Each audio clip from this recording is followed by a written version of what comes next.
vibe going on. You just gonna set it up. You flying.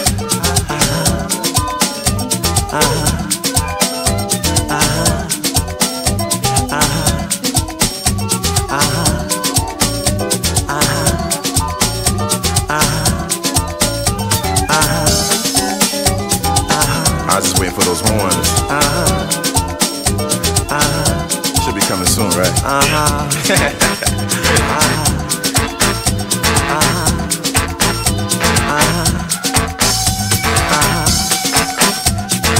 What you feeling down for? No, I like that. I like that.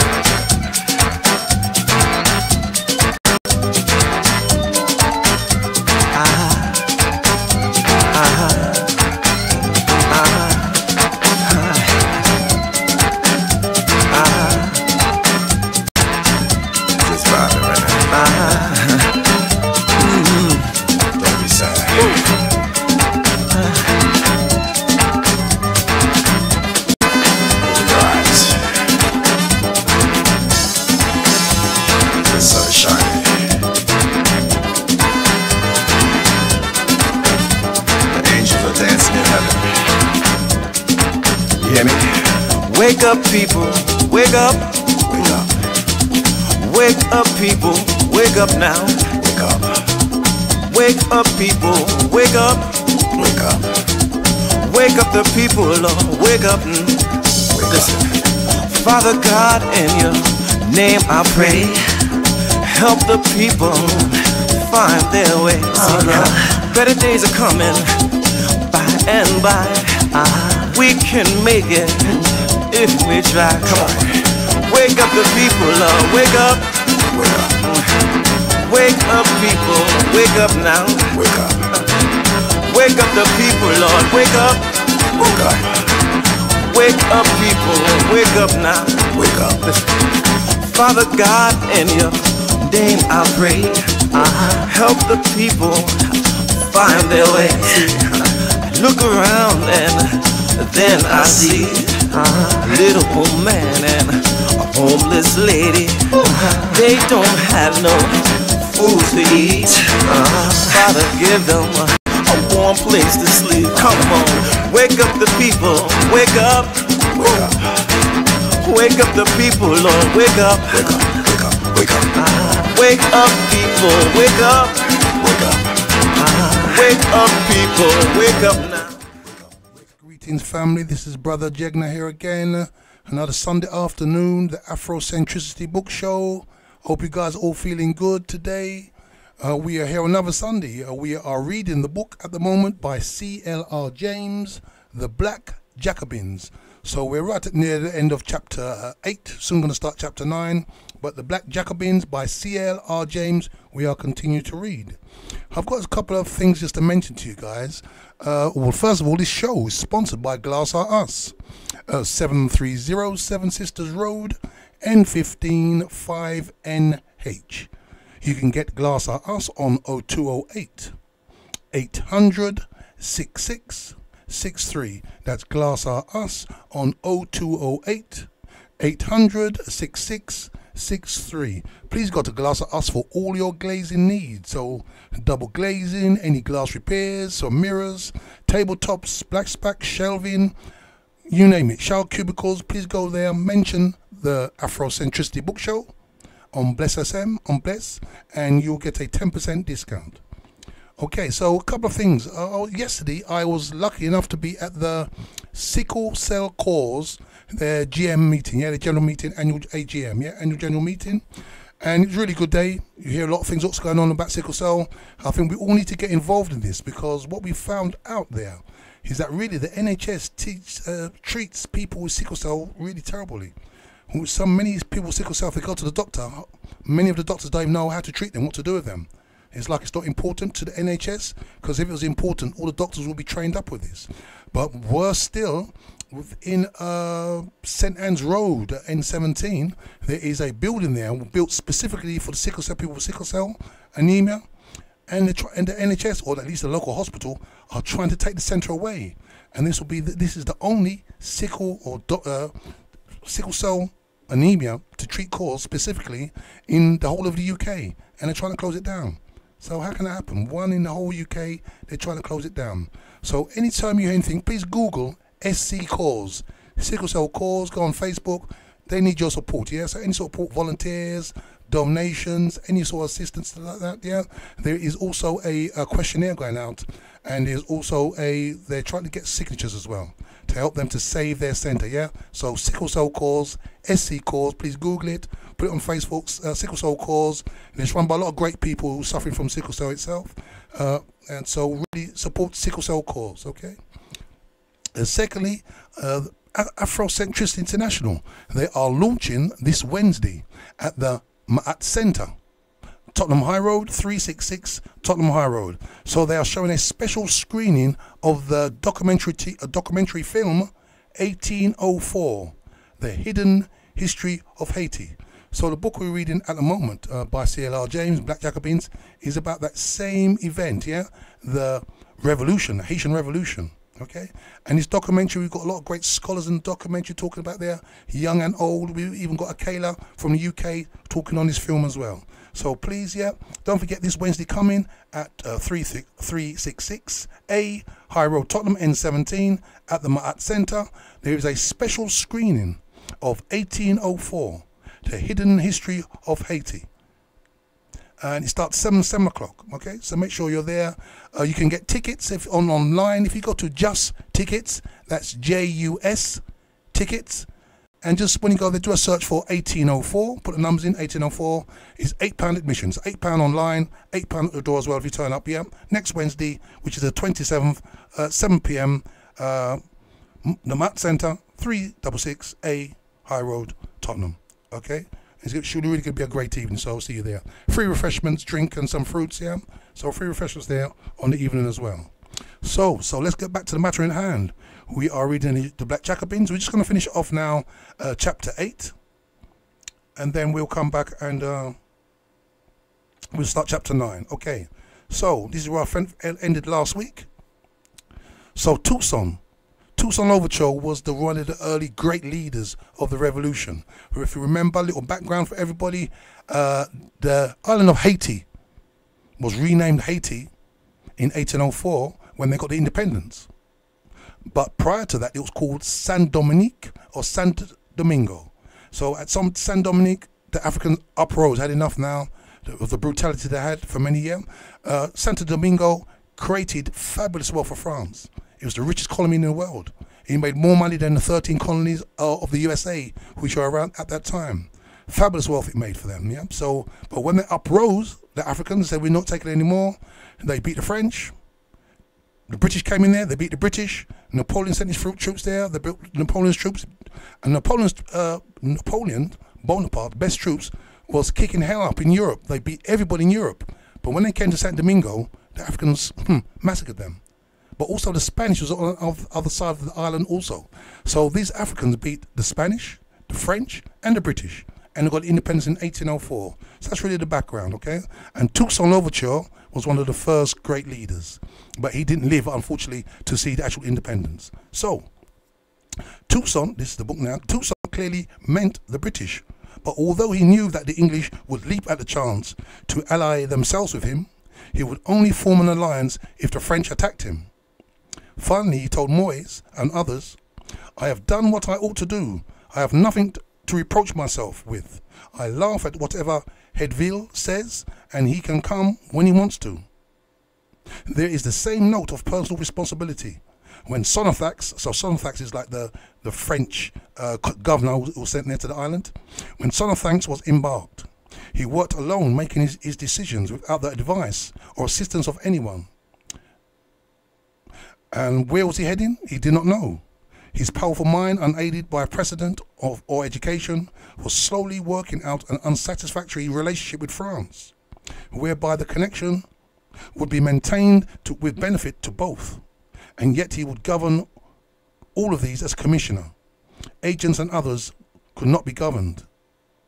He would find it before long, but meanwhile he sent Vincent de Room to Saint Domingo, asking him to assume the position vacated by Hedville, and all instructions came from Paris.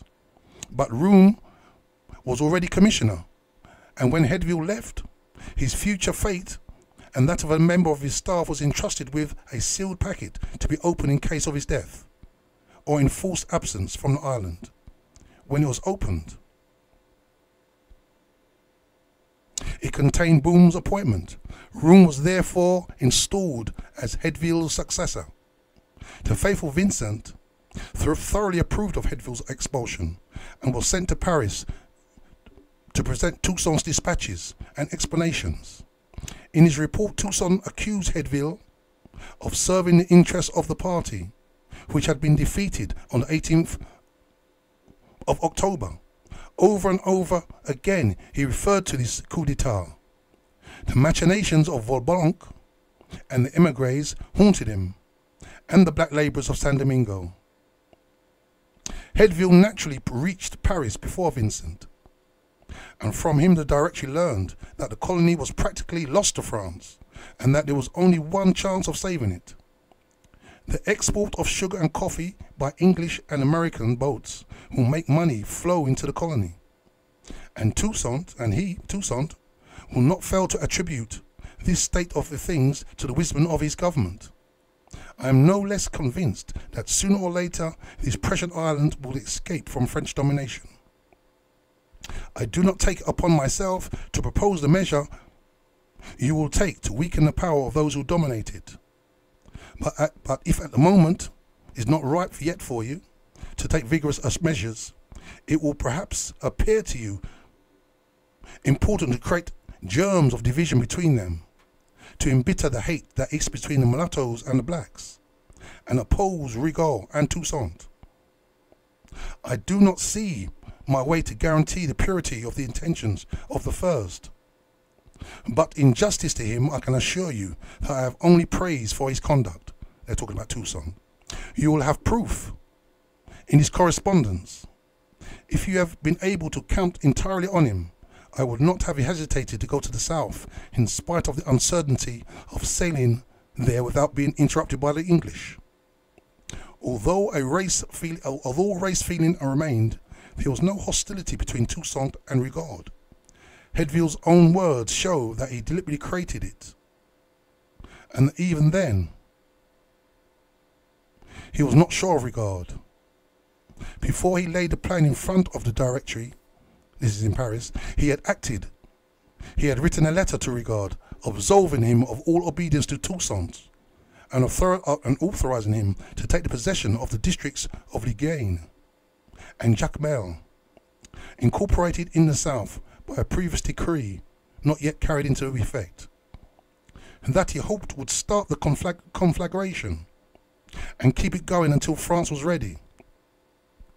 Headville and his superiors belonged to the same breed as Maitland and his. Uninhibited, they wallowed with zest in the filth and the mire of their political conceptions and needs, among the very leaders of their society, but nevertheless the very dregs of human civilization and moral standards. An historian who finds excuses for such conduct by references to the supposed spirit of the times, or by omission, or by silence, shows thereby that his account of events are not to be trusted. Headville, after all, was a product of the French Revolution. Voltaire, Rousseau were household words, and he died before the Revolution began. Jefferson, Cobbett, Thomas Paine, Clarkson, and Wilberforce had already raised banners and were living lives which, to Maitland and his kind, made them into subversive enemies of the society. They had their reasons. So have their counterparts today. They fill our newspapers, our radios. The type is always with us, and they are so, and so are their defenders. So that is the end of chapter 8. My apologies, chapter 9. So this is chapter 10. Toussaint seizes power. Toussaint, in his 12 years of politics, national and international, made only one serious mistake, the one which ended his career. Strategic necessities he always saw early and never hesitated in carrying out whatever policies they were demanded. And now that he had dismissed Hedville, the official representative of the French government, and his acknowledged power, he saw that he now had to crush the mulatto state of Migard. The great danger now was a French expedition, and it was suicidal to allow Rigaud and his mulattoes to remain in control of the south and the west. They would most certainly welcome a French force and ensure the ruin of the Black State. It is easy to misjudge Rigaud. For him, for him France was the mother country still, who had made free men of the mulattoes and blacks. I grieve to see this, the most cruel blow that has ever been struck against those of us in San Domingo, whom the revolution has made to live again. The Directory will see its authority nullified in this colony. The whole of France will believe that we wish to make ourselves independent, as a crowd of fools already and say and believe. Rigaud sent, this is a mulatto, Rigaud sent in his resignation to Toussaint. If it were accepted, then inevitably Beauvais would succeed him, and Beauvais, Toussaint and Roum will be able to perhaps make unity a reality. Rigaud pleaded. He, this is Roum, will no doubt consult you as to the choice of the successors. I once more assure you, Citizen General, of my fidelity to France and my respect and untarnished regard for your person. The waste of all his bravery, devotion, and the noble feeling on the corrupt and the rapacious bourgeoisie, who were still in the eyes of the misguided Rigaud the banner bearers of liberty and equality. Roum refused to accept Rigaud's resignation, and thenceforth civil war was inevitable. With the packet that contains Roum's appointment were two other packets. What did they contain? We do not know, but it may well have been instructions to keep the two parties apart at all costs. Roum did not want war, but he acted as if this business was to prevent a close understanding. So let me just go back very slightly, because there's a bit there about the British, when the British were beaten, I should say the English. So one moment, please. The expulsion of the British. Toussaint sent a white man, Colonel Vincent, an officer of the engineers and a close friend, to the Directory to explain his actions against Sonothax. Rigaud congratulated Toussaint on the expulsion of Sonothax, and Toussaint, in undisputed command, prepared to sweep the British completely out of San Domingo. So remember, the British have landed in the island to try to take care of the island, to re-enslave the Africans there. Pitt and Dundas for years hung grimly to their hope of getting the island. In November 1795, in an attempt most probably to win Rigaud, Dundas authorized Forbes to grant the same privileges to the mulattoes, to the whites, but he still forbade the promise of freedom to the Negro troops. That would have been selling the horse to preserve the stable. But the attempt to win Rigaud failed. So the British tried to basically buy off Rigaud, the mulatto, offering them, we give you freedom. On February the 18th, 1796, Dundas addressed the House of Commons. He was speaking in opposition to a motion for the abolition of slavery and the slave trade. In principle, Dundas agreed with the movers of the motion. This agreement, in principle, was routine, but continues Dundas, and this is in speech marks, with those who argued on the general principle of the slave trade as inexpedient, impolitic, and incompatible with justice and humanity of the British Constitution, he had always and must still agree. He opposed it because he thought we were agreed by the House. It would endanger the peace of the country. Such a resolution, if passed into law in the present distracted state of the colonies, would throw them entirely into the power of the enemy. The foolish Barnave had not learned to argue that slavery was maintained for the benefit of the slaves. Dundas went even further. The war in the West Indies on the part of his country was not a war for riches or local aggrandizement, but for a war of security. But the drain of men and money was too great. By the end of 1796, after 3 years of war, the British had lost the West Indies, 80,000 soldiers, including 40,000 actually dead. The latter numbers exceeding the total losses of Wellington's army from death, discharges, desertion, and all causes from the beginning to the end of the Peninsular War. The cost of San Domingo alone had been £300,000 in 1794, £800,000 in 1795, £2,600,000 in 1796, and in January 1797 alone it was more than 700,000. Early in 1797 the British government decided to withdraw and maintain control only of Mole St. Nicholas and the islands of Tortuga. Toussaint did not know this, however, and he and Rigaud, close allies since the expulsion of Sonothax, organized the final campaign. In January 1798, he was ready for the decisive attack on Marbelais, while Beauvais, Rigaud, and La Plume were to attack at different points in the south to prevent the concentration of the British forces.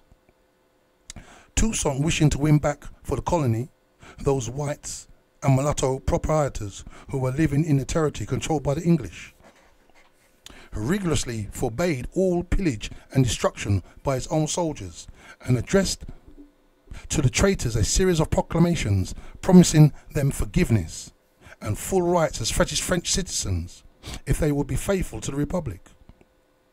Always a firm adherent of the rules of the civilized warfare, he found it necessary to rebuke General John White for the barbarities of the troops under his command. I feel, this is in speaks marks, I feel that though I am a Negro, though I have not received a finer education as you and the officers of His Britannic Majesty, I feel I can say that such infamy on my part would reflect on my country and tarnish its glory. Combining military superiority with propaganda, Toussaint won 7 victories in 7 days. This is against the British. Maitland saw the game was up and asked Toussaint for a truce. He would evacuate the West Province completely in return for the protection of the lives and the property of the inhabitants under British rule. That was exactly what Toussaint wanted, and negotiations were already taking place when Toussaint learned that General Hedoville had arrived in the Spanish San Domingo, appointed as sole agent for the colony by the Directory. The 5 men who, under the name of the Directory, ruled France, had been seriously perturbed by the arrival in France of their deported Sonothax. They never wished to restore slavery and had warmly approved of the steps. Sonothax had taken to educate the black labourers, but the emigrant colonists gave them no rest, and on July 1797, after the Houses had voted for the recall of Sonothax, they appointed General Hedoville the special agent in San Domingo. Hedoville, an experienced soldier, had shown a notable diplomatic gifts in his pacification of La Vendée, the most dangerous and persistent centre for counter-revolution in France. The events which preceded the 18th had left the directors very much occupied from those events themselves and sent the most obstreperous of the colonists to Guyana. Had Sonothax arrived in France before Vaillancourt and his friends had been deported, he would have been lucky to escape imprisonment, but once again he reached home just after the fall of his enemies and met with sympathetic reception. The directors themselves, however, were now thoroughly alarmed. Toussaint had deposed their representative, and there were charges and countercharges of plots for independence.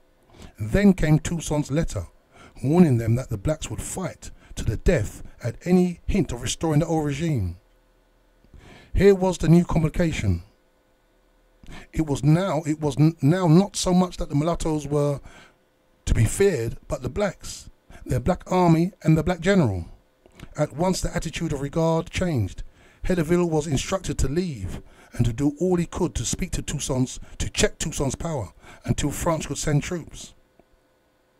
He might have to use regard against Toussaint.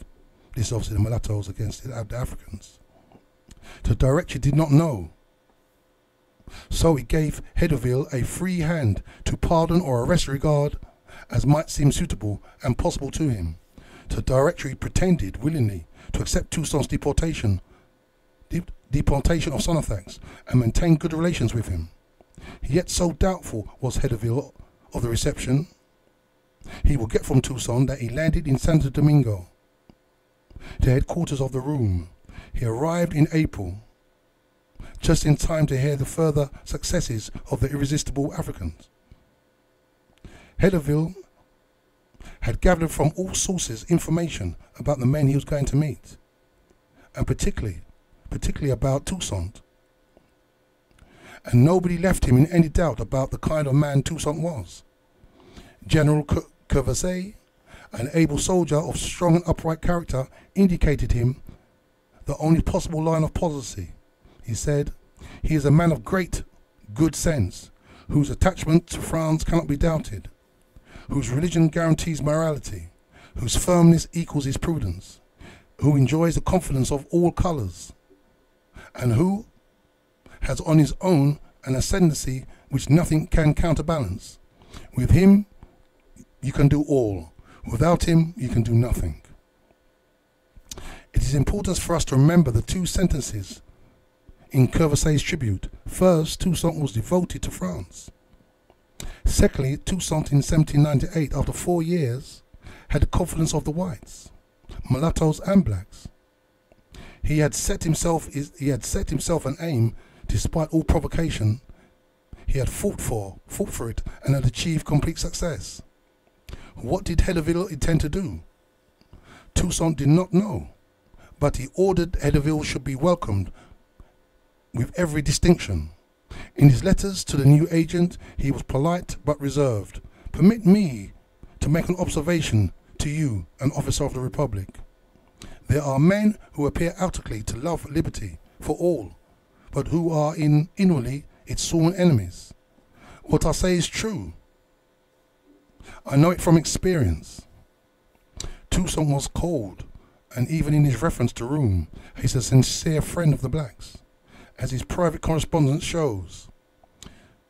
"If the Commissioner, Room, esteems me, I reciprocate it, and in my esteem for him, and respect for his virtues, Toussaint trusted none of them. But as soon as he heard that Hedeville had arrived, he hastens to let Regard know. Though reassured by Pinochet in Paris, Regard did not exactly know what steps Hedeville intended to take against him. He asked Toussaint for support against Hedeville, and sent him a confidential agent to discuss things he dared not write down. The black leader and the mulattoes were in complete solidarity. So if I digress here, it's important to notice that Toussaint still, because France, after the revolution, granted the blacks freedom, he's thinking that he's fighting to save San Domingo for the French Republic. So at the moment, Toussaint is still friends with the French Republic, even though he said clearly, if you think you're going to enslave us, then we will fight to the death. And in the island as well, Regard is the leader of the mulattoes, like the so-called mixed race people who control the south of the island. So Regard and Toussaint are kind of friends at the moment, but he fears that the British may go over to their side. So it's a very confused situation there. And just remind you that this is the Afrocentricity Book Show, and this is Brother Jekna. We are reading The Black Jacobins by C.L.R. James. The only persons accepted were those planters who had actually fought in the British ranks, or those royalists who had come to San Domingo from elsewhere. It was a typical gesture by a man who in all his life seemed quite untouched by the ordinary human passions of revenge, and never let anything divert him from his aim, the restoration of San Domingo, and the reconciliation of all the inhabitants, white, black, and brown. He submitted the terms of amnesty to Hedeville, who ratified them. Maitland tried to distinguish between Toussaint and Regard. Toussaint would have none of it, reminding Maitland that he was Regard's superior officer. But he did not press Maitland hard. All that he wanted was that he should leave San Domingo. All proposals and counter-proposals were sent to Hedeville for the approval, and on April the 30th, the convention was signed whereby the British entirely evacuated the West Province. The soldier emigres, discourses, and some others and chevaliers broke in terms of the amnesty, destroyed cannon and ammunition dumps, killed all the animals, and set the plantations on fire. Toussaint's Africans, on the other hand, starving and half naked, marched into the towns, and such was their discipline that not a single act of violence or pillage was committed. So admirable was the conduct of his brother, Paul Louverture, and his troops at La Croix de Bosquets, that a number of citizens of all colours wrote to Toussaint expressing their satisfaction at having such an officer in command of their district, that they begged for a visit from Toussaint himself. The entry into Port Republican was a Roman triumph. The black labourers, so long made to understand that they were born to serve, came out to see a black army, hailed as the saviours of San Domingo, and the whites hastened to abase themselves before him, who they called the Liberator. First came the clergy, with cross and banner, and censers of burning incense, and then the erstwhile subjects of His Britannic Majesty. In the middle of the road a huge triumphal arch was erected, the richest white women riding on horseback, or in open carriages, escorted by a guard of honour composed of young white Creoles, came to welcome the Commander-in-Chief. Young white girls threw flowers on the floor and garlands. Always a model of politeness, he descended from his horse, this is Toussaint I'm talking about, and thanked them for their kindness. 4 of the richest white planters in cul-de-sac carried with pride, and others of them bowed at his feet, begging him to ascend. Toussaint could see among them men who had been his most relentless enemies, and indignant and humiliated. He refused. He said, "Incense belongs only to God." That night the town was illuminated. In all of the great houses there was dancing, and 150 sat down to a banquet. Next day the mayor presented an address praising Toussaint's work as a masterpiece of policy, wisdom and humanity. Toussaint's reply was characteristic. "Learn, citizens, to appreciate the glory of your new political status.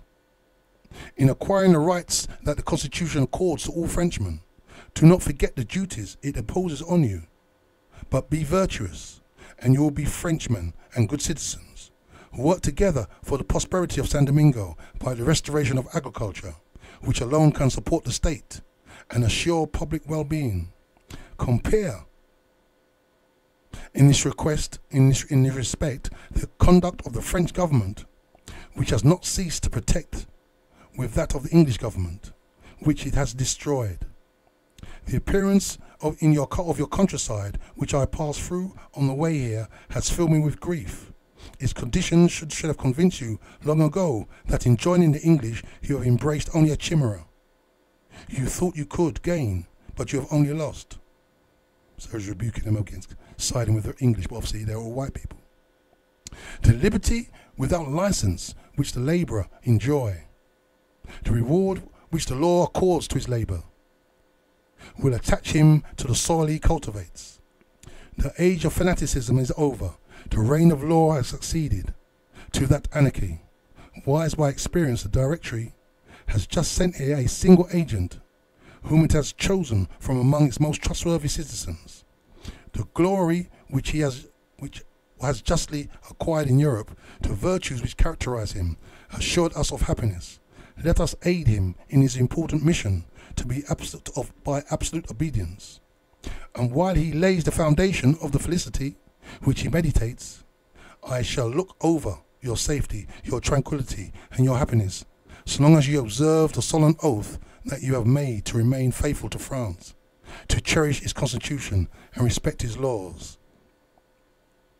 Man of action, Toussaint habitually wrote and spoke like a philosopher. This comprehensive and concise speech was a program for the country and a personal gesture to Hedeville. Before Toussaint could reach Le Cap, the British, still eager to possess a portion of least of this wonderful island, suddenly opened a strong attack on Rigaud in the south, and for the moment Rigaud was in danger. And he appealed to Toussaint for help. Before Toussaint's reinforcements arrived, Maitland had made an attempt to detach Rigaud from Toussaint. Rigaud replied that he would make war on him to the last extremity. Toussaint interviewed Hedeville at Le Cap, and then hurried down to meet Rigaud at Port Republicain. And the two men saw each other for the first time. Rigaud, who had long waited to meet this virtuous man, treated Toussaint with the deference due to the commander-in-chief, and Toussaint always had a perfect tact. Addressed Rigaud as his old comrade. With the help of Toussaint's reinforcement, the British attack had been beaten off, and the two set off for Toussaint's carriage to meet Hedeville. The tradition, which has all the facts in his favour, is that they reached Le Cap, each agreeing to support the other against any intrigues by the agent of the Directory. What happened at this interview between Hedeville and Rigaud is one of the great tragedies of San Domingo. Hedeville overwhelmed Rigaud with attentions, promised that France would give him proofs of high consideration, bewailed the evils of the colony, told him that the surest way to assuage them was to help him to achieve his secret instructions, the withdrawal of the supreme power of Toussaint overture. Rigaud seized the chance to put himself right with France and ruined himself, his caste, and his country for a generation. Very interesting. So Toussaint just helped Rigaud against the British and made sure they beat the British. And then when it seems Rigaud, the mulatto, went to see the French agent Hedeville, Hedeville said, "By the way, I'll give you the greatest if you leave Toussaint and withdraw from his power, you get all what you need." And Rigaud very sadly went over and said, "Yes, I'll do whatever you need me to do against Toussaint." Between the French bourgeoisie and the black labourers, the mulattoes from August 1791 wavered continuously. Mulatto instability lies not in their blood, but in their immediate position in society.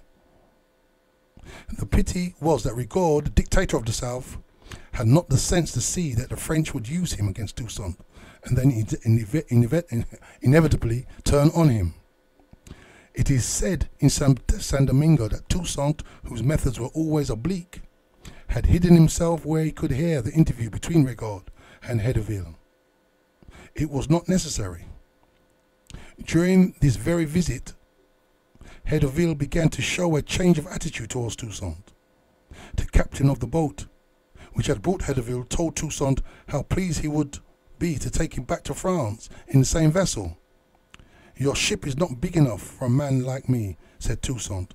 Still another pressed him about his trip to France. How honoured and welcome he would be. "I shall go when this," he touched the shrub in the garden, "is big enough to take me." Toussaint was warning Hedeville and his friends that no liberties were to be taken from him.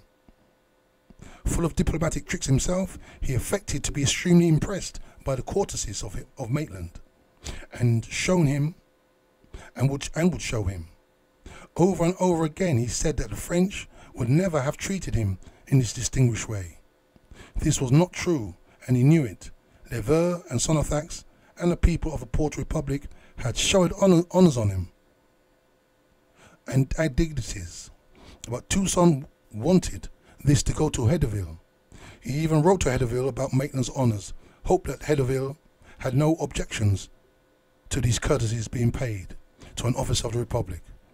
so that while doing this duty and paying every necessary attention to Hedderville, he let him know by direct and indirect means that he was not going to be trifled with, and demanded on his turn the respect and considerations due to his rank. Hedderville, conceited and superior, seemed unable to realize that he was dealing with a man who was in command of the victorious army, had the great mass of the people in 2 provinces behind him, and nothing to learn from the Frenchman in subtlety and diplomat finesse.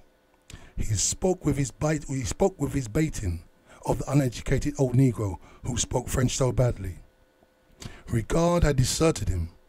Hedderville was just waiting his chance to strike, but Toussaint continued his self-imposed mission of driving the British out, with at least damage to the colony.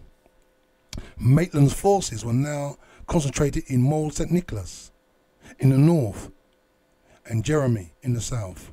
Toussaint, while massing troops to take them by assault, if necessary, now brought off one of his most brilliant pieces of diplomatic negotiation. Let me just say that everybody, because Toussaint wasn't well versed in French education or well versed in language, everybody looked very down at him like he's not very smart, but Toussaint was superior to all these people in intellect and diplomacy. Remember, Toussaint dealt with the Spanish, the British and the French, whether it's French on the island or the French nation, and outwitted them, all of them. He reminds me of a Malcolm X, really. Malcolm X, I digress here, Malcolm X, grew up, in criminal activity, and he was imprisoned, and that's when he learned about the Nation of Islam. And then through his study, he could outspeak and outtalk and out-argue any of the greatest intellects of the USA in his time. And Toussaint is very similar. He's looking down on him because he's a full-blown African, but his intellect was higher than all of these people put together. I continue. All the whites of the West Indies, quaking in the bad example of Toussaint, and his blacks were set in, viewed with dismay the idea of Maitland coming to terms with the blacks, and none more so than the Earl of Barclays, the governor of Jamaica. All through the negotiations, he was petitioning Maitland not to evacuate Mole St. Nicholas, but Toussaint wanted to get Mole St. Nicholas without bloodshed, and he wanted to trade agreements with America, which he could only get if the British fleet allowed it. So while he negotiated, he sent messages after message to the fractious Belcares, warning him that Jamaica was very near to San Domingo, and that he could easily send some blacks across in canoes to burn down the plantations and start a revolt there. Belcares would naturally inform Maitland of this, and Maitland and the soldier would appreciate these threats. Either the British must conquer Toussaint or they must conciliate with him, and Maitland knew that Toussaint could not be conquered. He therefore informed Toussaint that he wanted to communicate with him on some important subjects. Toussaint left him in no doubt as to what he wanted. In speech marks, I hope it is to announce the definitive evacuation of the points that the English still occupy on this portion of the Republic. It would be only means of stopping or retarding my march.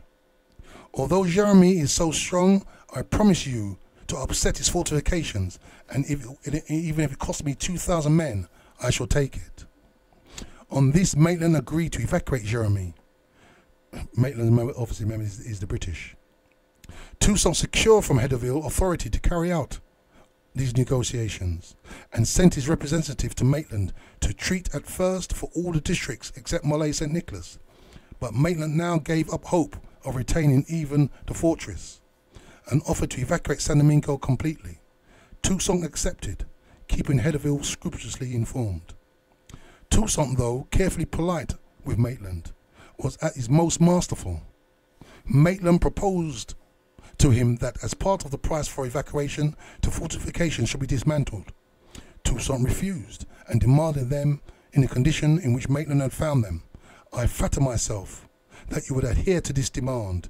If not, I shall be constrained to break off all negotiations. Maitland agreed. But Maitland, after sending his envoy to Toussaint, sent another to Hedderville to make special arrangements not for terms of evacuation, but for the actual transfer of Moulay St. Nicholas. Maitland may or may not have meant mischief. A few days after, without the slightest trouble, a similar instrument was signed for the rendition of the fortress of Tiburon.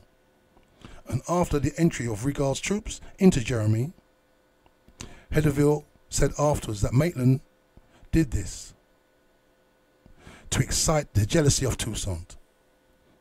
If so, his own conduct was all the more open to question. He knew Toussaint was carrying on negotiations for the evacuation of Moulay with Maitland, but anxious to increase his own prestige, he sent a personal representative to the British commander of the fort and issued a proclamation granting amnesty in the Toussaint manner. But the terms arranged were not satisfactory to Maitland. He repudiated them and informed Toussaint, who thus learned that Hedeville was carrying out negotiations with the enemy commander-in-chief behind his back. Toussaint, conscious that his own conduct had been faultless, attacked Hedeville without mercy. My frankness prevents me, citizen agent, from concealing that I have been sensibly affected by this lack of confidence. In direct contradiction of your authorization, without regard to my position as Commander-in-Chief of the Army of San Domingo, without reflection, without even thinking it necessary to inform me, you send junior officers to treat and to give them powers which annul my own powers. It seems to me, however, that according to the military hierarchy, it is I, the first chief of the army, who should have transmitted your orders to junior officers. I would have preferred that you had declared to me openly that you thought me incapable of treating with the British. You would then have saved me from the disagreeable necessities of contracting written engagements and giving my word of honour. General Maitland, in asking to treat with me, has understood the military hierarchy. If he addressed himself to me as Commander-in-Chief, I recognized it in your representative of the nation, for I have only treated after having demanded your approval. What have I done to merit this mistrust? He had Hedeville in a corner, and he did not spare him. But even then, he did not want to breach.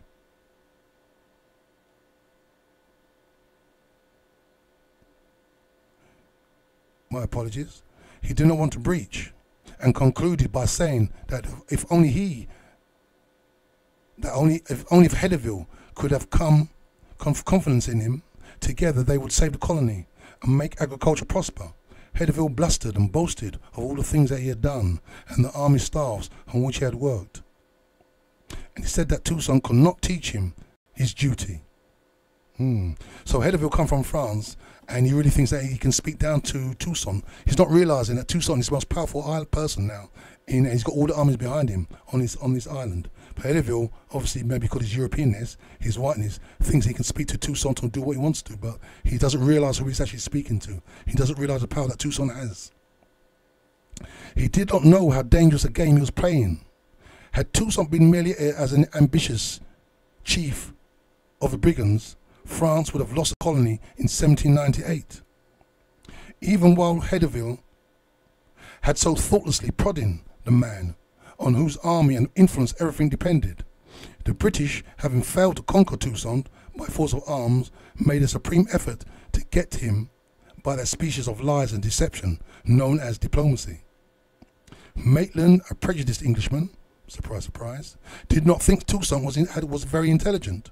But Maitland had seen that the blacks of San Domingo now had a military experience, organization, and leaders that were a match for any European expedition.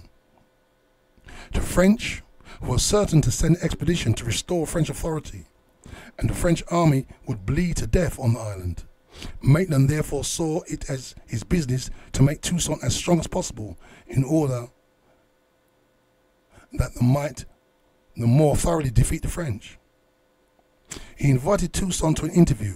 He embraced him, paid him full military honors, and reviewed the troops for him, gave him magnificent gifts in the name of George III, and then he proposed to him to make the island independent and rule it as king, So this is British kind of naughtiness, yeah? He assured him of British protection. A strong squadron of British frigates would be always in his harbours or on his coast to protect him.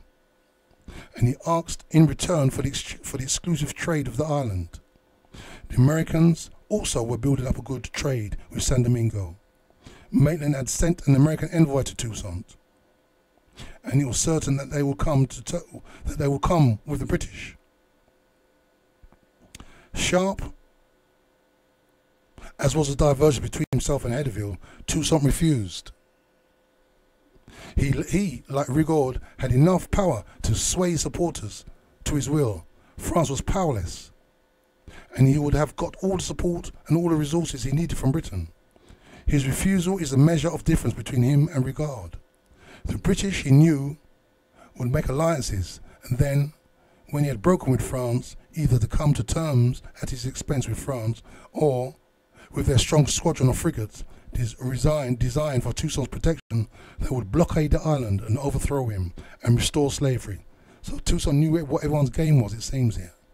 Toussaint would have none of it. Maitland's letters show, it is true, that he had realized, as so many of the French knew on the island realized, that the Africans in San Domingo were in power. The British were going to keep their bargain for the sake of British honour, but also because they could not do otherwise. Okay, so I'm going to take a short break here, people. Don't forget, this is the Afrocentricity Book Show. This is Brother Jegna. This show is sponsored by Glass Are Us, 730 Seven Sisters Road, N15.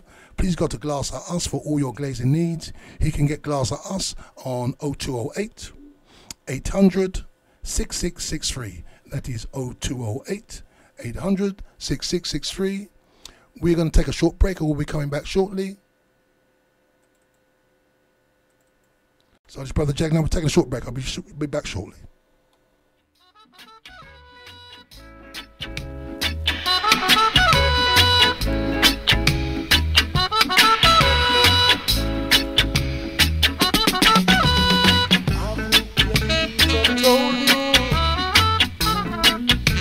That you were originated from Africa. Told you that your foreparents were from Africa. Your teacher told you that your foreparents were beaten till their back was black and blue. Then why have to stand here and fight against your black skin?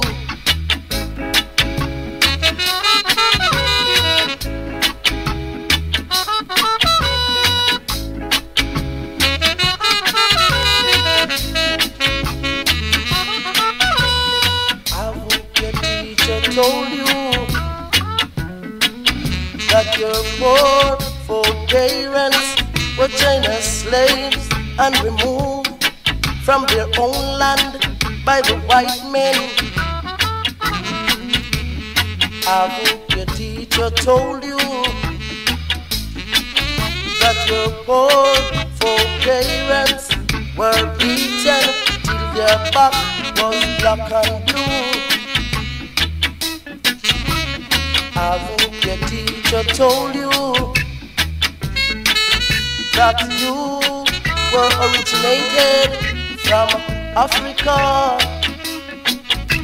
Then why you have to stand here and fight against your black skin? Then why you have to stand here and fight against your black skin? Oh no, no, that should not be. It is the wrong thing to do. You should not stand here and fight against your black skin. Oh, no, you should stand here in the red Indian land and fight against your black skin.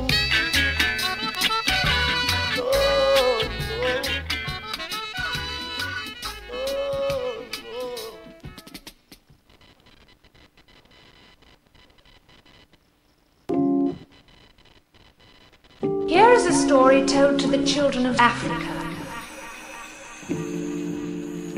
We love the children of Africa, teaching the children. Oh, da da da da, la da da da. Oi, black eye, black hair, black skin, black queen, stand majestic with the black king. Today I'll sing you a black song. You need to hear about beautiful black things. Cause most time we hear about black, we hear about black magic and black witches. Blacklist, black book, black market, Black Friday, you spend off your black riches. I've never seen a doctor in black, nor seen a black pill to cure no black people. But I've seen bush doctors like Tash and Molly resurrect like a real black beetle. Malcolm, Marcus, Martin. When you see Walter Rodney, ask him, oh, you not hear about how we laughing. So when the little offspring asking, tell them they never told us that black is beautiful. They never told us black is beauty. They never told us that black is beautiful. They never told us. They never told us that black is beautiful.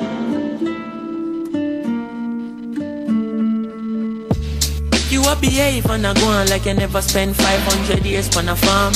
The same chain you a wear and a go on is another black life in Sierra Leone. Boy, them find out Mama Earth got gold then. Them find out Mama Earth black soul then. You work hard just to get a black card. Same card where you swipe by back your black gold them. Well I see enough faces long, but this is not a racist song.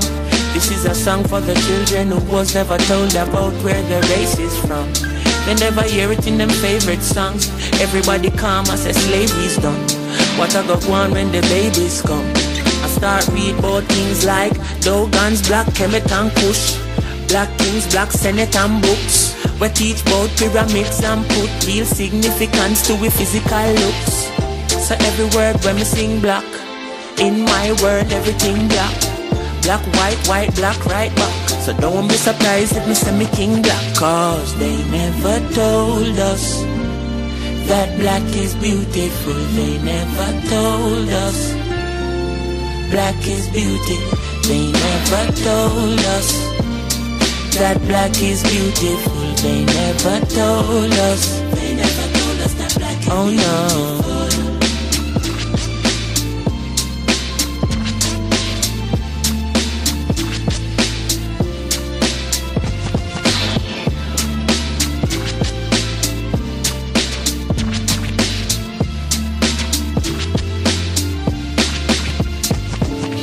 Preacher is preaching, good God, the things that he preaches.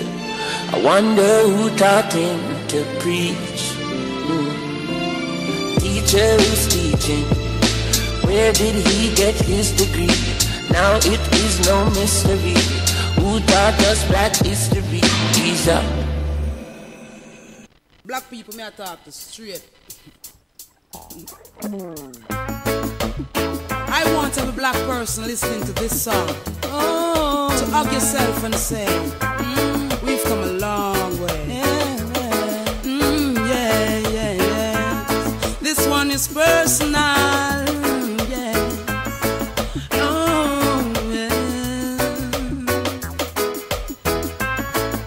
Black people, my people, when will we overstand?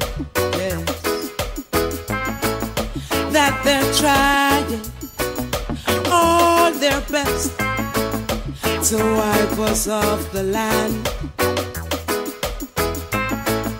Wake up now, take a stand. It's Armageddon. Rebel against partiality. Be proud as African. Cause I hate to see you bleach away the memories. 500 years and more of brutal slavery, while we're leaning on the cross of Calvary. It's wiping out the black majority, literally Sha la la la la la la. I sing 'cause I love you, my people. Listen when I tell you, sha la la la la la la la la. Don't make them kill you. Get up for your rights, stand up for your rights. Did Rosa Parks pave the way just for nothing at all? Mandela went to prison and it was for us all. Marcus Garvey, Martin Luther King, to Malcolm the ball. I think we're not go ready till we're back against the wall. Ellis Kelly, Andrea Williams Green. Keep on teaching, running African queens. All freedom fighters, past and present, we salute you. Let the blessings of the elders go before you. My people, what is wrong with us? Are we gonna just give in and let them conquer us? Look around, the signs are everywhere. New Orleans to the motherland, we will have to save our nation. Stand strong, ashwa la la la la la la. Sing 'cause I love you, my people. Listen when I tell you, tra la la la la la la la la la. Don't make them fool you. Get up for your rights, stand up for your rights. Tra la la la la la la la la. Sing 'cause I love you, my people. Listen when I tell you, oh Mama Africa, we cry for you. All of us love you. Get up for your rights, stand up for your rights now. Black people, my people, when will we understand, yes, that they're trying all their best to wipe us off the land? Wake up now, take a stand. Yeah, this is Brother Jegna back again. Hope you enjoyed those tunes. That was Queen Africa, the last tune, black people. Yes, I'm sure you enjoyed that lovely music there, because classical music. So I just want to remind everybody that there is going to be a special film showing of 1804, The Hidden History of Haiti. So this really complements the book that we're reading by C.L.R. James, The Black Jacobins.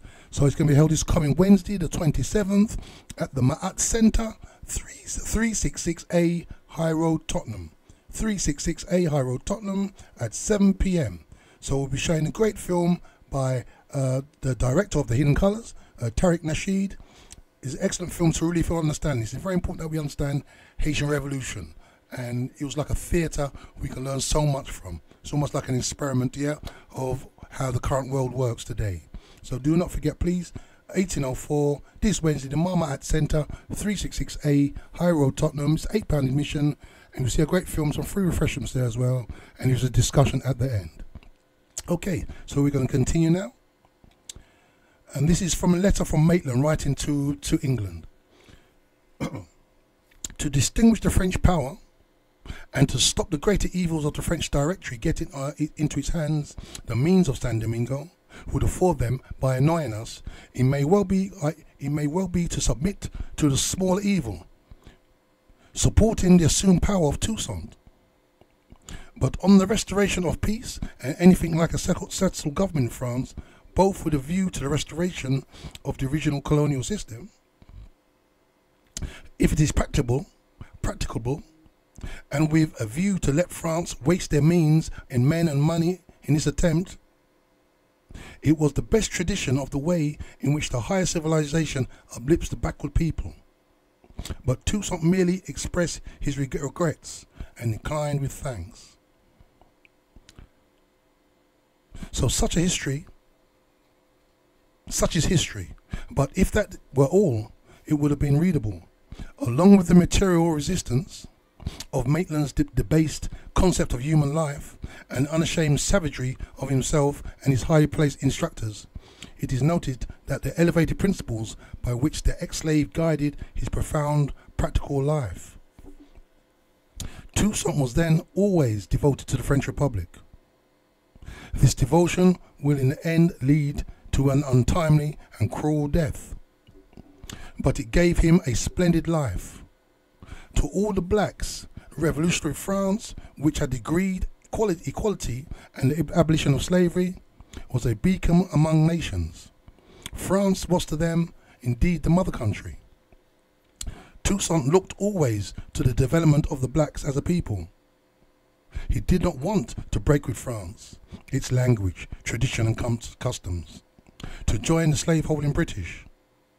He would be faithful to France as long as France was faithful to the blacks. But the war prevented France from sending supplies to the colony, and he had arranged a secret convention with Maitland, whereby goods should come to certain selected ports in British and American ships, to be paid for by San Domingo produce. More he would not. When Balcarres learned, this is the British in Jamaica, when Balcarres learned that Maitland was evacuating San Domingo completely, he wrote to the home government protesting. The reply was a masterpiece. In detailing at great length the various disadvantages or various advantages of the evacuation, it concluded with the unanswerable resignation that there was nothing else to be done. On the battlefield with the council chamber, Toussaint had outmaneuvered the British generals, as he had outmaneuvered the Spaniards, getting all that he required at the least possible cost to himself. This was the end of an ill-fated expedition to San Domingo. After long and careful thought and study, says Fortescue, I have come to the conclusion that the West Indian campaigns, both to windward and leeward, which were the essence of Pitt's military policy, cost England in army and navy little fewer than 100,000 men, and one half of them dead, remained permanently unfitted for service, for the sake of a few barren islands still held by the British. England's soldiers had been sacrificed, her treasure squandered, her influence in Europe weakened by an army of 6 fatal years, fettered and paralysed.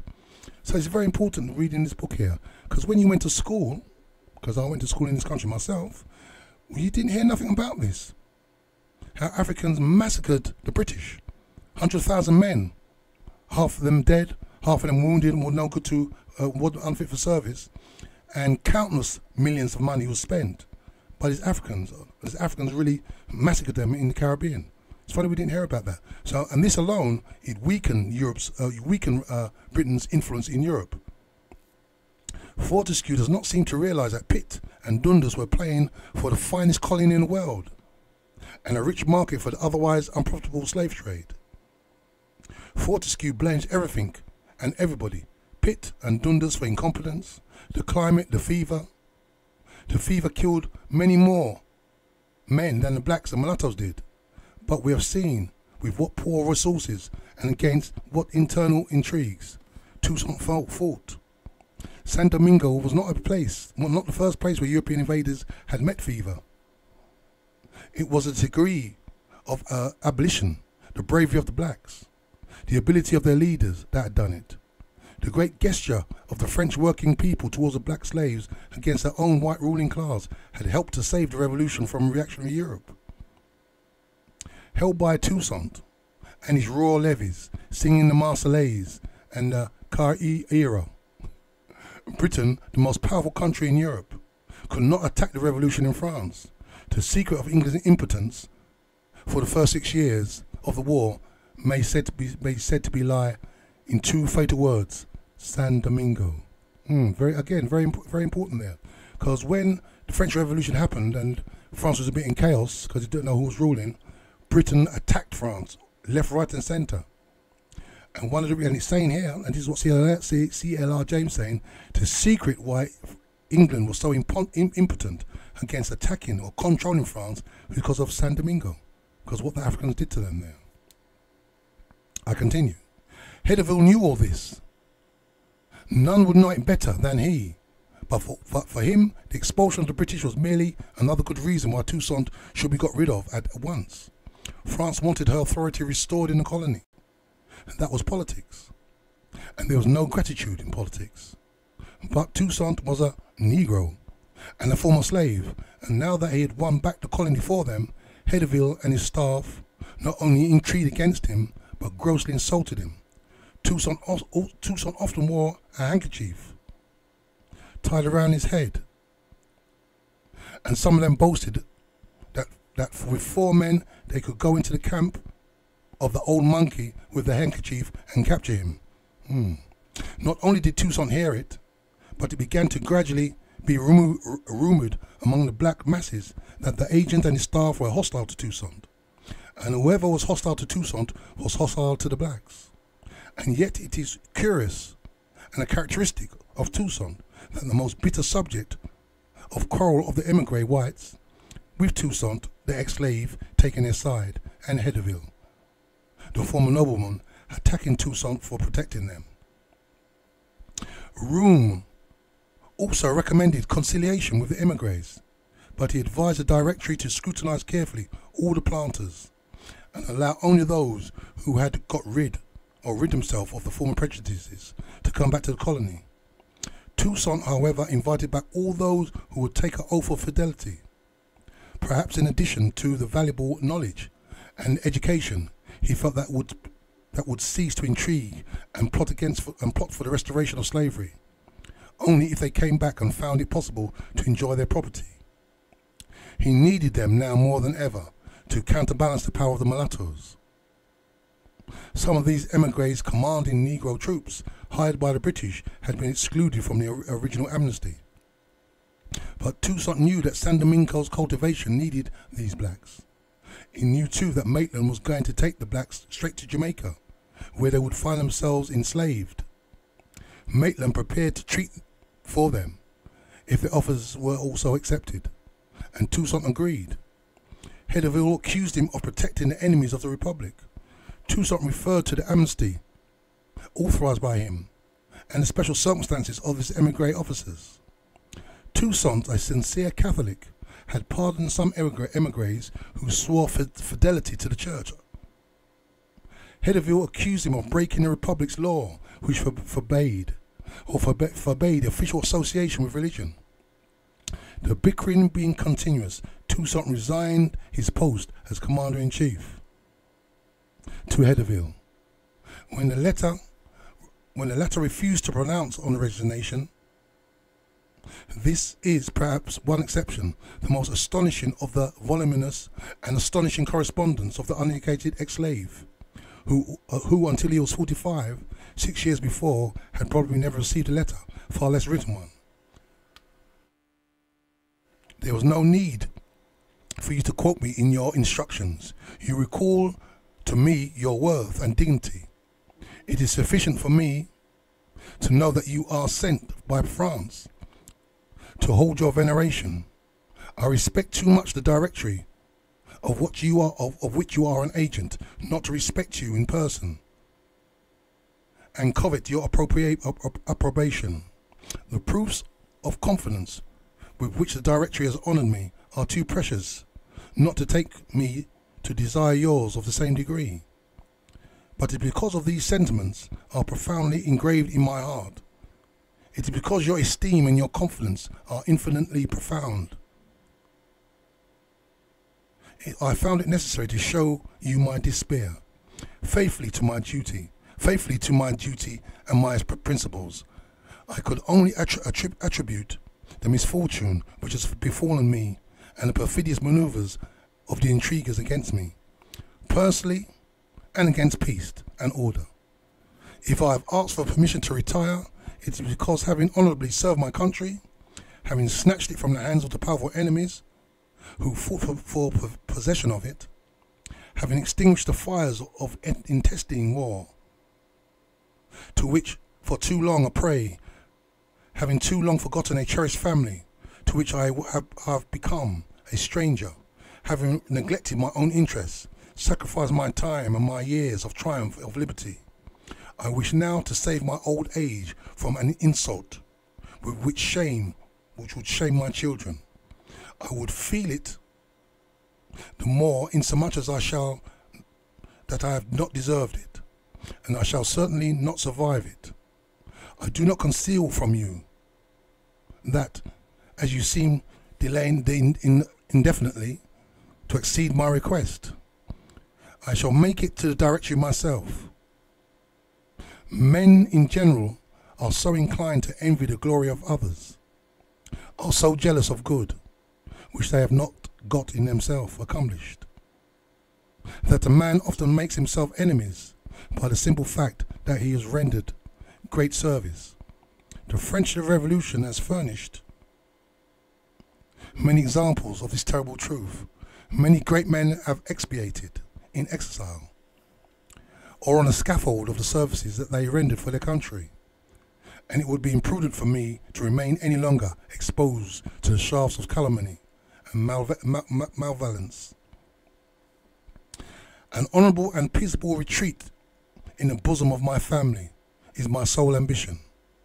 There, as at the head of my armies, I shall always be ready to show a good example and to give the best advice, but I have learned too much of the heart of men not to be certain that it is only the bosom of my family that I shall find happiness. So he's saying basically I'm quitting, I'm going back to my people, because I cannot really deal with you people who have got no honour, really want to enslave us and treat us such a way. Even though I gave my life to fight for the colony, to protect it for the Republic of France, I have to just retreat back to my people, because, yeah. These words surely came from the heart. For Blanc and others, being in Guinea, had no immediate fear of slavery. He saw that Hedeville might dismiss him. To resist would have meant civil war, against regard also. My conduct for some time, and above all since your interview with General Regard, has been a continual infraction of the law. And rather than face a civil war purely for its personal position, he preferred to go. Hedeville had been rubbing it into him that the commander-in-chief, he was subordinate to the agent. I know your powers, wrote Toussaint, and that is why I addressed my resignation to you. And if I had not known them, you would have taught them to me by carelessly reminding me that you can dismiss me, which makes me think that's what you very much want to do. It was no bluff.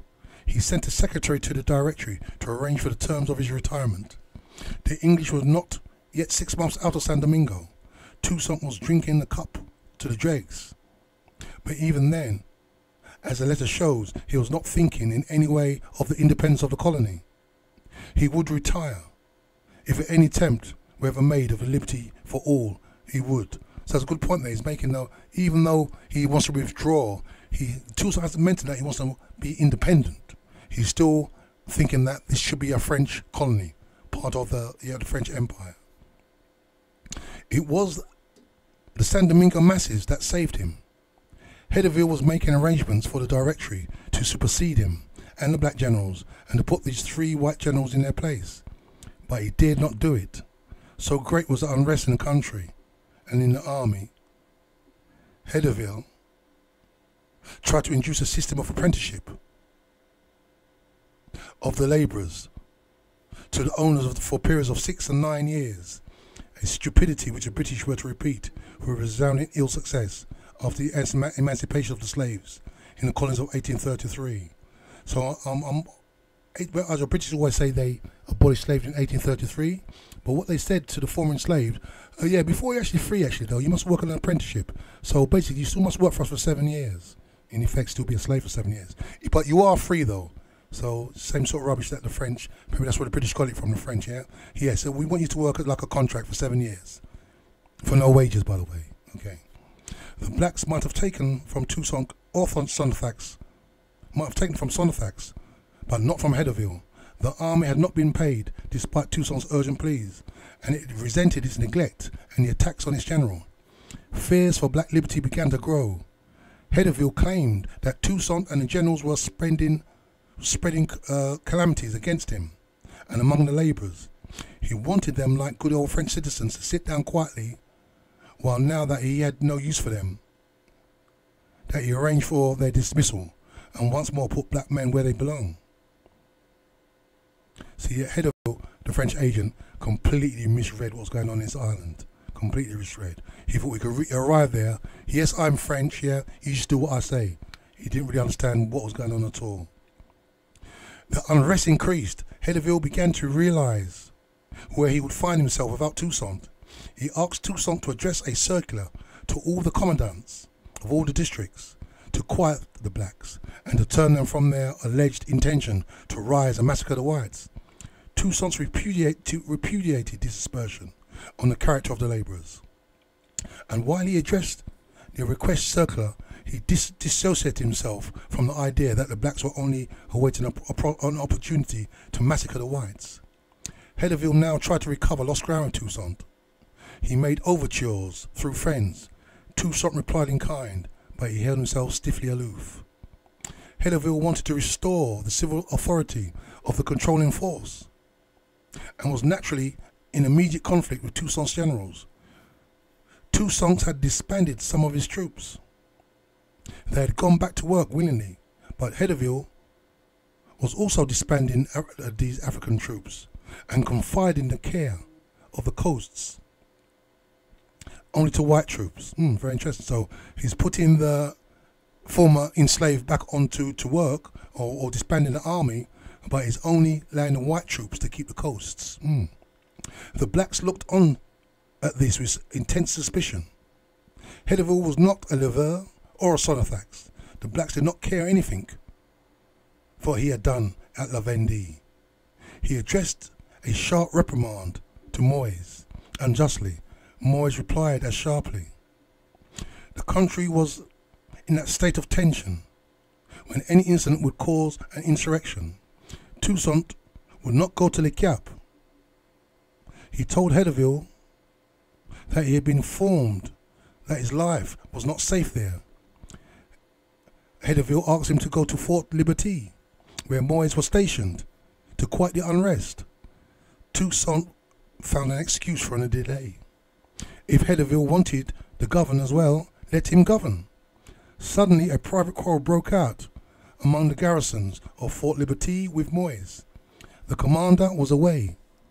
The soldiers, representatives of the labourers, got into conflict with the municipality, consisting chiefly of the mulattoes and the old free blacks. A word from Toussaint would have restored order. Instead, Hedeville sent another African, Manginet, with authority to depose Moyes and assume command. Certainly in law, Hedeville had every right to dismiss Moyes, but not only was his action unjustified, it was stupid, for Moyes was, after all, after Toussaint, the most popular man in the army, and was also Toussaint's nephew. Moyes, returning to the fort, found Manginet proclaiming his new commission. "You cannot make war, as I can," said citizen Manginet. He told him, "Take care." But Manginet, with Hedeville's commission, insisted on his rights. The National Guard and the detachment of European troops opened fire. One of Moyes' brothers was killed. The other was captured, and Moyes had to ride for his life. As soon as Hedeville heard this, he dismissed Moyes from the service and ordered that he should be captured, dead or alive.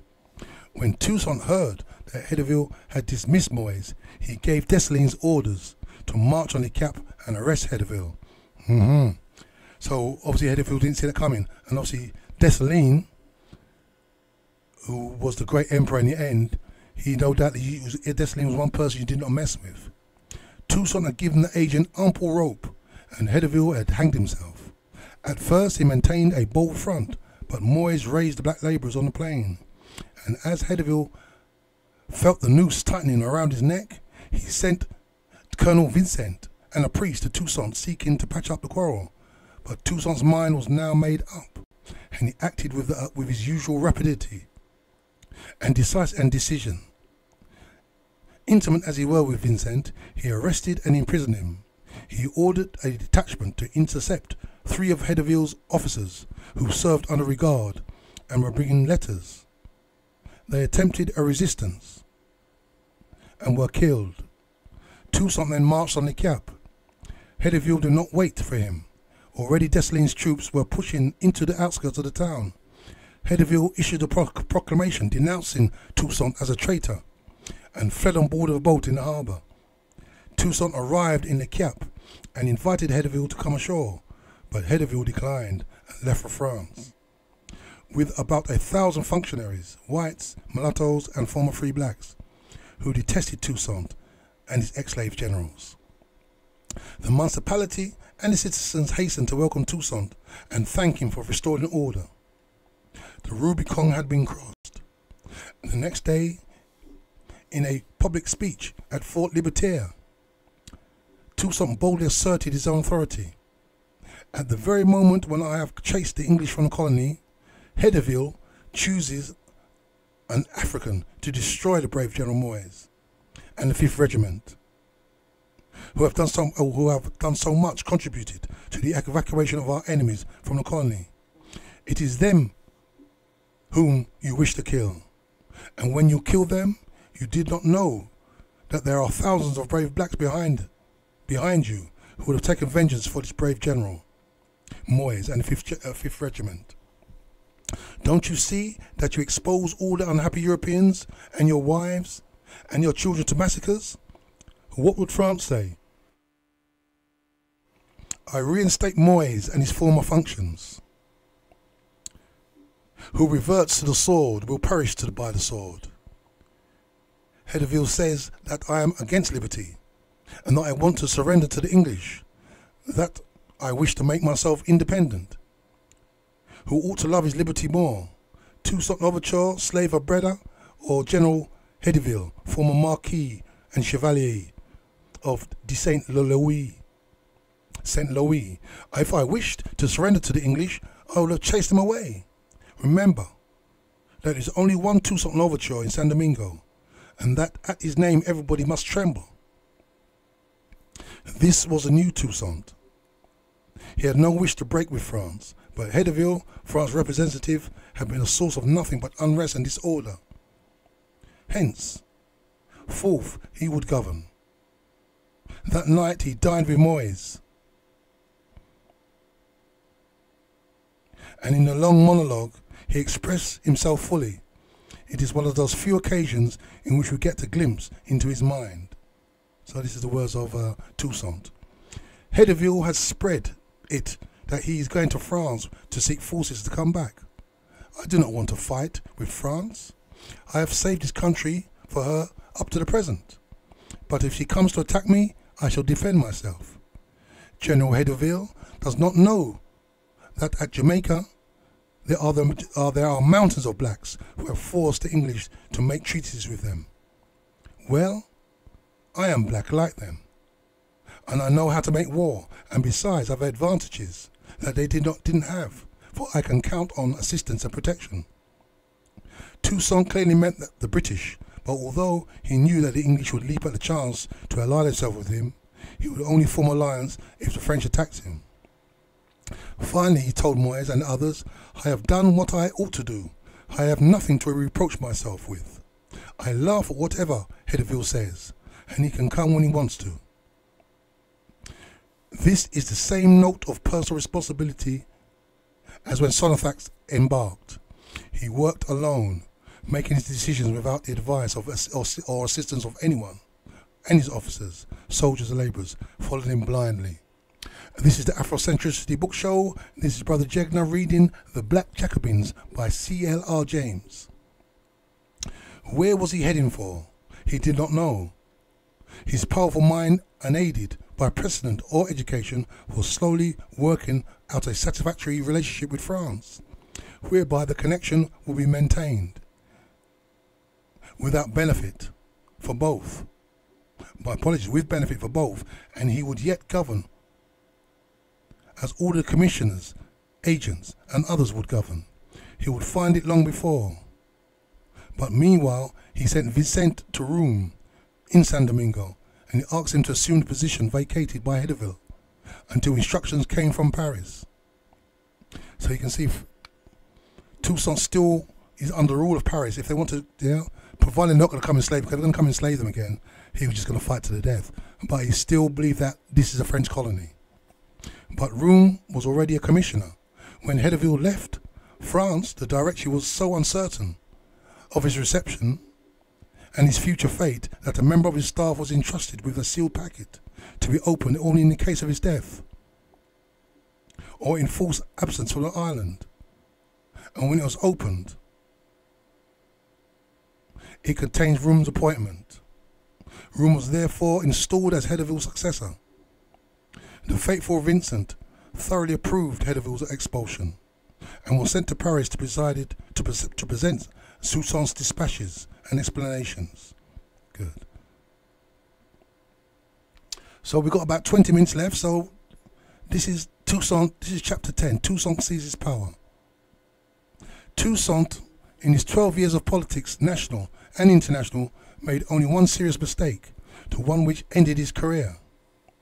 Strategic necessities, he always saw them early and never hesitated in carrying out whatever policies they demanded.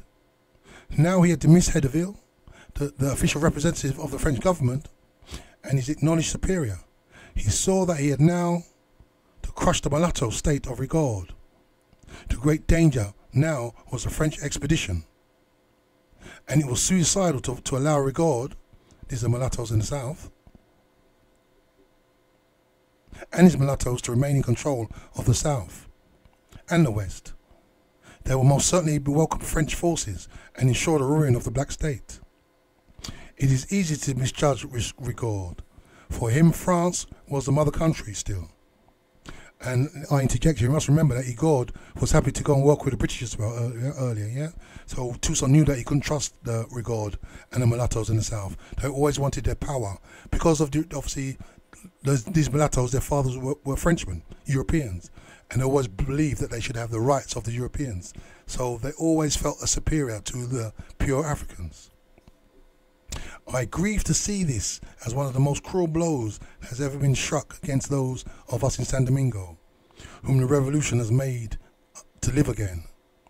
This is give them freedom. The Directory will see its authority nullified in this colony. The whole of France will believe that we wish to make ourselves independent, as a crowd of fools already say and believe. Rigaud sent his resignation to Toussaint. If it were accepted, then inevitably Beauvais would succeed him, and Beauvais, Toussaint and Room will be able to perhaps make unity a reality. Rigaud pleaded, He will no doubt consult you as to the choice of any successor. Once more, I assure you, Citizen General, of my fidelity to France, and my respect and untarnished regard for your person. The waste of all this bravery, devotion, and noble feeling on the corrupt and rapacious bourgeoisie, who are still, in the eyes of the misguided Rigaud, the banner bearers of liberty and equality. Room refused to accept Rigaud's resignation, and thenceforth a civil war is inevitable. With the packet that contains Room's appointment were two other packets. What did they contain? We do not know, but it may well have been instructions to keep the two parties apart. At all costs, Room did not want war, but he acted as if his business was to prevent a close understanding. Rigaud's efforts to resign, he intended to retire to France, and the tone of his letters to Toussaint showed how uncertain he was. But the French government did its diabolical work with skill. Hedderville suggested that the Directory should even place the blame for the breach of him publicly, so as not to alarm Toussaint. The Directory expressed its regret to Toussaint at seeing Hedderville's resignation or return, but professed to retain confidence in Toussaint. So obviously they're pretending that they don't accept Toussaint. Yet Brou, the colonial minister, wrote cordially to Rigaud. Talleyrand, Minister of Foreign Affairs, wrote encouragingly to both Toussaint and Rigaud. Thus France kept the pot boiling merrily. Maitland, the British, left San Domingo in October or November 1798, and on December the 12th, the foreign appeared in the London Gazette. No event has happened in the history of the present war of the more interest to the cause of humanity or to the permanent interest of Great Britain than the treaty which General Maitland has made with the black general Toussaint Overture upon the evacuation of San Domingo. By this treaty of independence of that most valuable island is in fact recognized and will be secured against all efforts which the French can now make to recover it, not merely without the expense to England of fortifications or of armies, but with the benefit of securing us its exclusive commerce. Toussaint Overture is a Negro, and in the jargon of war has been called a brigand, but according to all accounts he is not a Negro born to vindicate the claims of his species and to show that the character of men is independent of exterior colour. The late events of San Domingo will soon engage the public attention. They are such as are calculated to please all parties. It is a great point to rescue this formidable island from the grasp of the Directory. From hence, if they have regained their footing, they might have incessantly menaced and perhaps assailed the most favourite of our West Indian possessions. And on the other hand, it is a great point gained to the cause of humanity that the Negro Dominions is in fact constituted and organised in the West Indies under the command of a Negro chief or king. That the black race whom the Christian world to the infamy have been accustomed to degrade. Every liberal Briton will feel proud that this country brought about this happy revolution, which is a load of lies, clearly.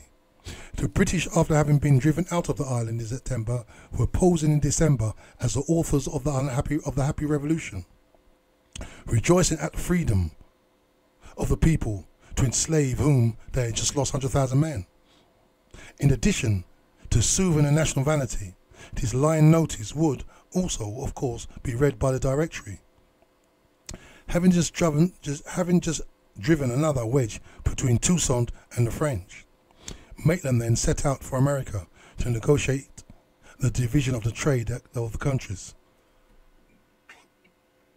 So it's very important that you can see that the British were using that article in the magazine to, number one, on one hand, make it look that the British had helped free these Africans, when in actual fact they lost 100,000 men there to the Africans, but also they pretending that they made a deal with Toussaint to drive a wedge between Toussaint and the French, who are going to come to the island to kind of reclaim it shortly.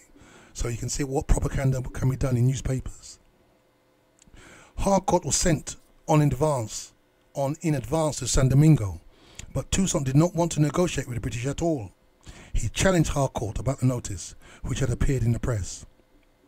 Harcourt returned an evasive answer, and he had the unbelievable stupidity to tell Toussaint that the British were making these arrangements with him, not so much for the military or commercial advantage, but to witness to him their satisfaction and the good faith and punctuality of the execution of his engagements. When Maitland got to America, he found that Toussaint had been making his own arrangements with the American government. The president had already authorized a trade agreement and appointed a trade representative for San Domingo. From no class of people have Negroes suffered more than from the capitalists of Britain and America. They have been the most pernicious preachers of race prejudice in the world. I hope everybody's listening here, the British and Americans. Yet the Americans vied with Britain for compliments to Black Toussaint and San Domingo trade. John Hollingsworth and John Hollingsworth of John Hollingsworth and Co. wrote to Toussaint, and he said, "In you I place the most implicit confidence, and have moreover the pleasure to add that, as far as information goes, I find the same to be prevalent, which to me is no small consolation, as I have advocated the proposed negotiation with my utmost endeavour." So when the British agents learned how far Toussaint had gone with the Americans, they forgot their protestations of negotiating, only to please Toussaint, and turned nasty, and threatened that if the ships were not allowed in the harbours on the same terms as the Americans, British cruisers would blockade the island. That was Toussaint's dilemma. France was at war with Britain, and like all of the French blacks, he detested the British. But the San Domingo economy was on the verge of collapse, and though he tried to evade a trade agreement with the enemies of France, he had in the end to admit British ships flying American or Spanish flags in San Domingo harbors. Room suggested that he should arrest Maitland, as would have been very easy. Toussaint refused. Instead, he read Room's letter to Maitland and read him also his own reply to Room, indignantly repelling the base suggestion. Maitland was much impressed. This whole convention was in every way irregular. Maitland knew Toussaint had no authority. Toussaint knew that he had none. At the peace of all these problems would be resolved. In the event, or in any case, to treat thus with Britain, actually at war with France, was a dangerous thing to do. But it was an act of a wise, courageous statesman. Even Room, the agent of the French government, whom it placed at a very difficult position, had to admit that Toussaint was justified. The directory itself approved the arrangements with the United States. Toussaint attempted no secrecy. He openly admitted that there were secret clauses in the convention, but that these secret clauses were necessary for the elevation of San Domingo and were no treason to France. Even Rigaud joined the chorus of praises. Although my enemies, always active to harm me, have managed to diminish your friendship for me, I am not less an admirer of your talent and your merit. I offer my tribute of praise which you deserve. But the trade with the America could not have been arranged without the consent of the British. Rigaud, however, said nothing about this. Toussaint, on the other hand, excluded the ports of the South from the agreement, even before he actually signed with Maitland in June 13th, 1799. He once more took the offensive against Rigaud. In a public proclamation, Rigaud defended himself with moving passion against the charge that he did not wish to obey Toussaint because Toussaint was a Negro. Indeed, if I had reached a stage where I would not wish to obey a black, if I had the stupid presumption to believe that I am above such obedience, on what grounds could I claim obedience from the whites?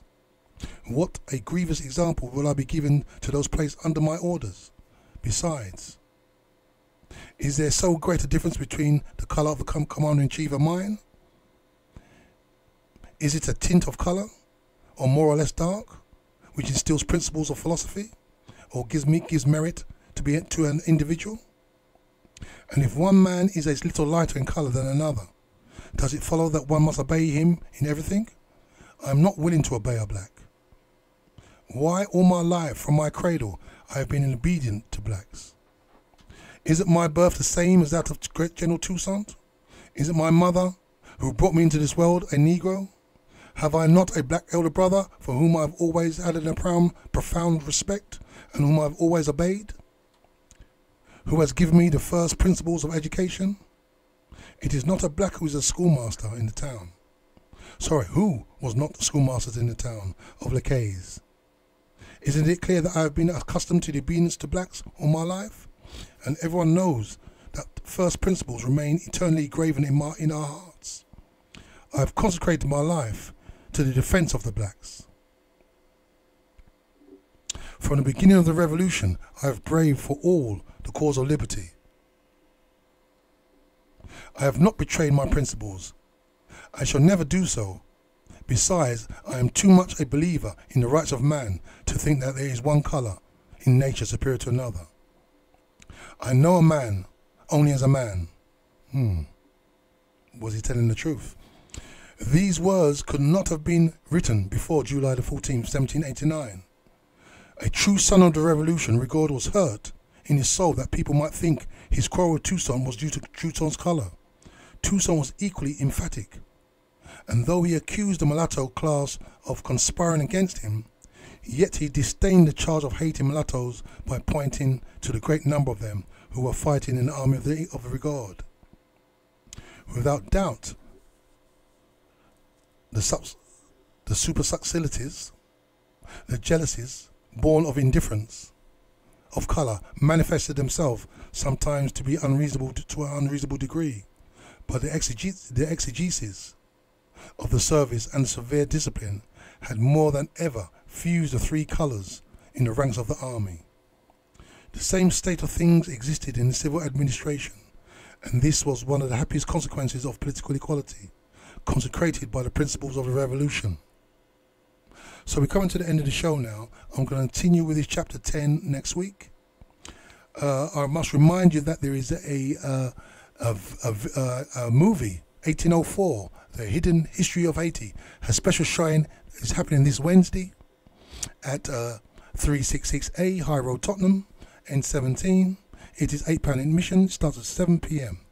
If you want to buy tickets online, if you go to Just Tickets, that's JUS Tickets. If you go to Just Tickets and just type in 1804 as a search, and you'll get the tickets there online to ensure you get your ticket. The tickets are selling very, very fast now, and this is on this Wednesday, okay? Just remind you that this show, it's sponsored by Glass R Us. You can go to Glass R Us for all your glazing needs. Their phone number is 0208 800 6663. That is 0208 800 6663. Please go to Glass R Us for all your glazing needs. Double glazing, glass repairs, shelving, tabletops, windows, you name it, yeah? Mention the show, you'll get a 10% discount also. Also, as I said earlier in the show, please, if you Google SC cause, sickle cell cause, yeah? Sickle cell cause needs all the help they can from our community. It's very important, yeah? They've been treated very badly by the NHS, so they need to raise some money. Also, they've got one centre dedicated to sickle cell anemia, and the hospital in Tottenham St Anne's Road are trying to take away from them at the moment. The only centre, they're saying, it's not really for sickle cell, but there's abundant evidence that clearly that was the reason for. So they're trying to take other means. So please, if you go to Facebook or Google Sickle Cell Cause, SC Cause, and please offer them your help, donations, volunteers, anything like that at all. It's very important, okay? So this is the Afrocentricity Book Show. We will continue with reading The Black Jacobins next week by CLR James. It's all about the Haitian Revolution. And if you get to the show, if you can get to the special film showing, 1804, at the Art Centre this Wednesday, which is the 27th of Wednesday, the 27th of March. There's a showing start at 7 o'clock. It's only £8 a ticket. Very good, yeah. There's some free food, free drink. And there'll be a little discussion at the end. So it's really an incredible showing. It's an incredible film. And it was made by Tariq Nasheed. He's the producer of all those Hidden Colours. Yeah, Hidden Colours documentary. Those excellent documentaries. I think it's about 4 of them, yeah. If you Google Hidden Colours, you can buy these things online as well, okay? So this is Brother Jenkins signing out. And also remember, as I always say, that what you do for yourselves depends on what you think of yourself, and what you think of yourself depends on what you know about yourself, and what you know about yourself depends on what you've taught about yourself. And as you know, if we went through this Western European education system, unfortunately they've gone to great pains with this education systems to write us out of history. So you will not have a good view of yourself, and then if you don't have a good view of yourself, what you do for yourself will not be to the full what you should be doing yourself, yeah? Unfortunately, we look for the world, we look at the world through the eyes of other people, unfortunately, except for our own eyes. So one thing about Afrocentricity itself, the concept of Afrocentricity, is that we understand we've been knocked off our own grounds, we've been knocked off our own centre. We see the world around us through the eyes of other people, and this is why we have some problems. When you see the world through your own eyes, you can see the world clearly for a change, yeah? You know, if you think about politics or economics, you see the world through your own eyes. Economics, for example, if you know that people will take your money gladly and do nothing for you, you may not want to give these people money. And if you understand that we are, because Afrocentricity International are a Pan-African group, that is a concept that we are all the same family, no matter where we are found on this planet, you know that you'll do everything you can to help your own family, okay? So, I'll see you again next week. Have a great week, yeah. Please, I'm looking forward to see you on Wednesday at the Mama At Centre, 366A High Road, Tottenham, at 7 o'clock. And we'll be showing 1804, which is really a great documentary, okay? I look forward to seeing you then. So this is Brother Jenkins tuning out now. Have a great week, and I'll catch you next week. Yeah, one love.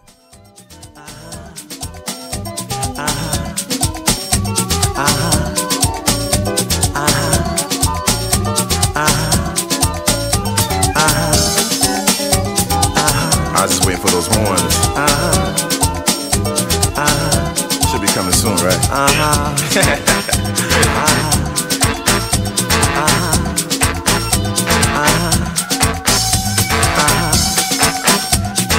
What you feeling down for? No, I like that. I like that.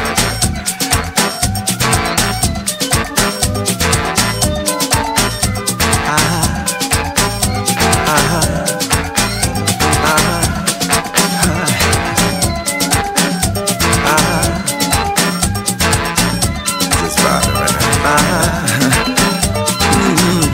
Don't be sad.